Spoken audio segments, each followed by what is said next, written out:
The exam flow pattern అనమాట. మీరు చూస్తే ఈ 3 భాగాలుగా ఉంటుంది ఎగ్జామ్ అనమాట. స్పీకింగ్, లిసనింగ్ కంబైన్డ్‌గా ఉంటాయి. ఆ తర్వాత రీడింగ్ వస్తుంది. ఆ తర్వాత లిసనింగ్ వస్తుంది. ఫస్ట్ ఎగ్జామ్ స్టార్ట్ మీకు స్పీకింగ్ తోటి స్టార్ట్ అవుతుంది. ఈ speaking and writing as I said earlier ఇవన్నీ ఒక సెక్షన్ కింద వస్తాయి. సెక్షన్ 1 ఆర్ పార్ట్ 1 కింద వస్తాయి. ఓకే. స్పీకింగ్, రైటింగ్ డ్యూరేషన్ వచ్చేసి 76 నిమిషాలుగా మీకు చూపెడుతుంది. 2 నిమిషాలు అటు, 2 నిమిషాలు ఇటు కూడా కావచ్చు మనకి. ఈ పీటీ న్యూ ఎగ్జామ్ లోపల రైటింగ్ డ్యూరేషన్ వచ్చేసి ఖచ్చితంగా 40 నిమిషాలు మాత్రమే ఉంటుంది. 1 నిమిషం ఎక్కువ, 1 నిమిషం తక్కువ అనేది ఇవ్వడం జరగదు.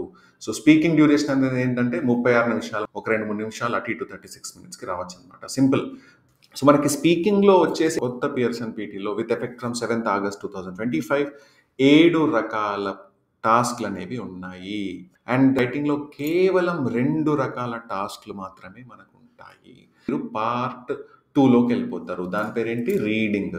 ఈ రీడింగు చాలా మట్టుకు టెస్ట్ టేకర్స్ 23 నిమిషాలే ఇవ్వడం జరుగుతుంది. నేను పర్సనల్‌గా రియల్ ఎగ్జామ్ రాసినప్పుడు 7th ఆగస్ట్ రోజు నాకు గూడా డ్యూరేషన్ అనేది 23 నిమిషాలుగానే వచ్చిందండి. ఆ టైంలో మీరు 5 రకాల టాస్క్‌లని ఫినిష్ చేయాలి. మీకు దగ్గర దగ్గర 15, 16 క్వెషన్స్ వస్తాయి. వాటన్నింటిని సమర్థవంతంగా మీరు పూర్తి చేయాల్సి ఉంటుంది.